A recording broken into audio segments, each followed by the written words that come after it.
வெளியான முக்கிய அறிவிப்புகளை தான் இந்த வீடியோல தெளிவா நம்ம பார்க்க போறோம்.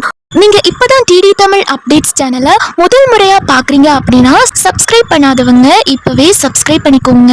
அண்ட் கூடவே பக்கத்துல வர பெல் ஐகானையும் கிளிக் பண்ணி ஆல் அப்படிங்கிற ஆப்ஷனை செலக்ட் பண்ணி வச்சுக்கோங்க. ஸோ அப்பதான் நம்ம அடுத்தடுத்து போடக்கூடிய அனைத்து புதிய தகவல்களும் உங்களுடைய மொபைலுக்கு உடனே நோட்டிபிகேஷனா வந்து சேரும். அண்ட் வீடியோக்குள்ள போறதுக்கு முன்னாடி இந்த வீடியோ உங்களுக்கு பிடிச்சிருக்கு அப்படின்னா லைக் பட்டனை கிளிக் பண்ணி லைக் பண்ணிக்கோங்க. முதல் அறிவிப்பாக தமிழகத்தில் விரைவில் கூட உள்ள சட்டப்பேரவை கூட்டத்தொடரில் மகளிர் உரிமை தொகையை ரூபாய் 2500 உயர்த்துவது குறித்த அதிரடி அறிவிப்பை முதலமைச்சர் விஜய் அவர்கள் வெளியிட உள்ளதாக தற்போது மிக முக்கியமான தகவல் கசிந்துள்ளது.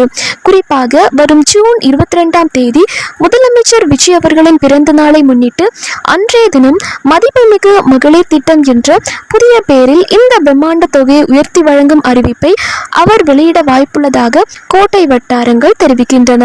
அடுத்த அறிவிப்பாக தமிழகத்தில் உள்ள பொது விநியோக திட்ட நியாய விலை கடைகளில் பொதுமக்களுக்கு வழங்கப்படும் அத்தியாவசிய பொருட்கள் சரியான எடையில் கிடைப்பதை உறுதி செய்ய நுகர்வோர் பாதுகாப்பு மற்றும் உணவுப் பொருள் வழங்கல் துறை புதிய உத்தரவை பிறப்பித்துள்ளது. அதன்படி கடைகளில் பயன்படுத்தப்படும் மின்னணு தராசுகளின் எடையை காட்டும் முன்புற டிஸ்பிளே வசதியும் எவ்வித பழுதும் இன்றி தெளிவாக செயல்படுகிறதா என்பதை பணியாளர்கள் நாள்தோறும் கட்டாயம் சரிபார்க்க வேண்டும் என அறிவுறுத்தப்பட்டுள்ளது. அடுத்த அறிவிப்பாக தமிழகத்தில் நிலவும் மின்வெட்டு பிரச்சினை நிரந்தரமாக தீர்க்க மின்சார வாரியம் மிக தீவிரமான நடவடிக்கைகளை மேற்கொண்டு வருகிறது என்று மின்சாரத்துறை அமைச்சர் நிர்மல்குமார் தெரிவித்துள்ளார். கடந்த 4 நாட்களாக மாநிலத்தில் எங்கெல்லாம் மின்தடை ஏற்பட்டுள்ளது, அதற்கான அசல் காரணங்கள் என்ன என்பது குறித்து மிக ஆழமாக ஆராய்ந்து அதனை சரி செய்யும் பணிகளில் மின்சார வாரிய அதிகாரிகள் முழுவீச்சில் ஈடுபட்டு வருவதாகவும் அவர் விளக்கமளித்துள்ளார். சென்னையில் மட்டும் சுமார் 500 பேர் கொண்ட சிறப்பு அதிகாரிகள் குழு அமைக்கப்பட்டு அவர்கள் இரவு முழுவதும் தீவிரமாக ரோந்து சென்று மின்தடை பிரச்சனைகளை கண்காணித்து வருவதாக குறிப்பிட்டுள்ளார். அடுத்த அறிவிப்பாக சென்னை மாவட்டத்தில் தங்கி படிக்கும் ஏழை எளிய மாணவர்களின் கல்வி மேம்பாட்டிற்காகவும் அவர்களின் பொருளாதார சுமையை குறைக்கும் நோக்கிலும் தமிழக அரசு முக்கிய அறிவிப்பை வெளியிட்டுள்ளது. தற்போது புதிய கல்வியாண்டிற்கு இந்த விடுதிகளில் தங்கி படிப்பதற்கான மாணவ மாணவியர் சேர்க்கை தற்பொழுது விறுவிறுப்பாக தொடங்கியுள்ளது. சென்னையில் உள்ள பல்வேறு கல்வி நிறுவனங்களில் கலை மற்றும் அறிவியல் பட்டப்படிப்பு, பட்ட மேற்படிப்பு, தொழில் பயிற்சி மற்றும் பாலிடெக்னிக் போன்ற படிப்புகளில் பயிலும் தகுதியான மாணவ மாணவியர் எவ்வித கட்டணமும் இன்றி இந்த விடுதிகளில் சேர்ந்து பயனடையலாம். இந்த இலவச திட்டத்தில் சேர்ந்து பயன்பெற விரும்பும் மாணவ மாணவியர் தங்களுக்கு அருகாமையில் உள்ள சம்பந்தப்பட்ட அரசு விடுதி காப்பாளர்கள் அல்லது சென்னை மாவட்ட ஆட்சியர் அலுவலக வளாகத்தில் இயங்கி வரும் மாவட்ட பிற்படுத்தப்பட்டோர் மற்றும் சிறுபான்மையினர் நல அலுவலகத்தை நேரடியாக அணுகி விண்ணப்பங்களை இலவசமாக பெற்றுக்கொள்ளலாம். பூர்த்தி செய்யப்பட்ட விண்ணப்பங்களை தகுந்த சான்றிதழ் ஆவணங்களுடன் உரிய காலத்திற்குள் சமர்ப்பிக்க வேண்டும் என்று சென்னை மாவட்ட நிர்வாகம் மாணவர்களை கேட்டுக்கொண்டுள்ளது. அடுத்த அறிவிப்பாக தெற்கு கடலோர ஆந்திர பிரதேசத்திற்கு அப்பால் உள்ள மத்திய மேற்கு வங்கக்கடல் பகுதியில் இருந்து தென் தமிழகம் வரை தென்மேற்கு வங்கக்கடல் வழியாக சுமார் 3.1 கிலோமீட்டர் முதல் 4.5 கிலோமீட்டர் உயரத்தில் ஒரு வளிமண்டல காற்றழுத்த தாழ்வு பகுதி நிலவுகிறது. இதன் காரணமாக ஜூன் தமிழகத்தில் ஒரு சில இடங்களிலும் புதுவை மற்றும் காரைக்கால் பகுதியிலும் இடி மின்னலுடன் கூடிய லேசானது முதல் மிதமான மழை பெய்யக்கூடும் என்றும் குறிப்பாக திருச்சி, பெரம்பலூர், அரியலூர், நாமக்கல் மற்றும் சேலம் மாவட்டங்களில் ஒரு சில இடங்களில் இடி மின்னல் மற்றும் பலத்த காற்றுடன் கூடிய மிதமான மழை பெய்யக்கூடும் என வானிலை மையம் தெரிவித்துள்ளது. அடுத்த அறிவிப்பாக பெட்ரோல் பங்குகளில் வாகனத்திற்கு அதிகபட்சம் ஒரு நாளைக்கு 200 லிட்டர் மட்டுமே வழங்க வேண்டும் எனவும் கட்டுப்பாடு விதிக்கப்பட்டுள்ளது. போர் பதற்றம் நீடித்து வரும் நிலையில் இந்த திடீர் கட்டுப்பாடுகளை எண்ணெய் நிறுவனங்கள் விதித்துள்ளன.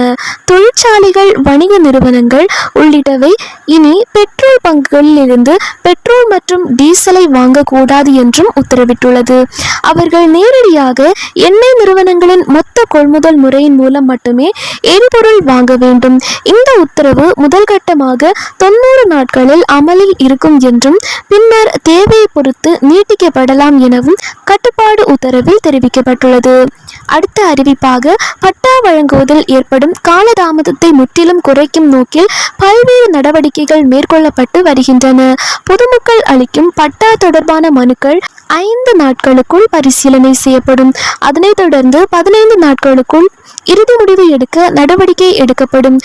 வருவாய் மற்றும் பேரிடர் மேலாண்மை துறை அமைச்சரான செங்கோட்டையன் அறிவிப்பொன்றை வெளியிட்டுள்ளார். அடுத்த அறிவிப்பாக ஆவின் பச்சை நிற பால் விற்பனை ரத்து செய்யப்படுகிறதா? விளக்கம் அளித்த தமிழக அரசு.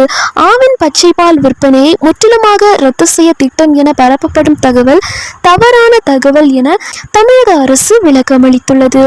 ஆவின் நிறுவனத்தின் பச்சை நிற பால் வகையான கிரீன் மேஜிக் பாலின் விநியோகம் நிறுத்தப்பட்டதாகவோ அல்லது கணிசமாக குறைக்கப்பட்டதாகவோ சில ஊடகங்களில் வெளியாகியுள்ள செய்திகள் உண்மைக்கு புறம்பானவை.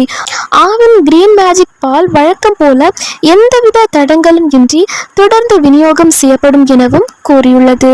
அடுத்த அறிவிப்பாக டாஸ்மாக் மது பாட்டில்களை திரும்ப பெற இயந்திரம். டாஸ்மாகில் காலி பாட்டில்களை கொடுத்து 10 ரூபாயை திரும்ப பெற புதிய இயந்திரம் அறிமுகம் செய்யப்பட உள்ளது. சோதனைக்கு பின்னர் இந்த இயந்திரங்களை டாஸ்மாக் கடைகளில் நிறுவ திட்டமிடப்பட்டும் உள்ளது. அடுத்த அறிவிப்பாக தமிழ்நாட்டில் ஆண்டுதோறும் அமல்படுத்தப்படும் மீன்பிடி தடை காலம் நிறைவடைகிறது. ஆந்திர கடல் பகுதியில் மீன்பிடிக்க அனுமதி அளிக்க வேண்டும் என முதலமைச்சருக்கு காசிமேடு மீனவர்களும் கோரிக்கை விடுத்துள்ளனர். மீன்களின் இனப்பெருக்க காலத்தை கருத்தில் கொண்டு ஏப்ரல் 15 முதல் ஜூன் 14 வரை மீன்பிடி தடை காலம் விதிக்கப்பட்டது.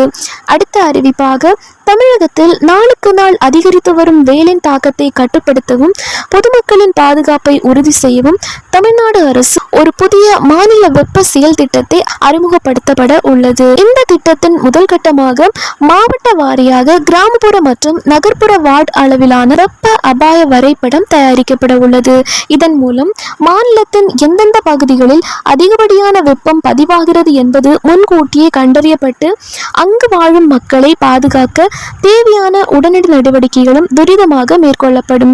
வெப்ப அலையின் ஆபத்திலிருந்து பொதுமக்களை காப்பதற்காக நவீன தொழில்நுட்பங்களுடன் கூடிய முன்கூட்டியே எச்சரிக்கும் அமைப்பு இந்த திட்டத்தின் கீழ் உருவாக்கப்படவும் உள்ளது.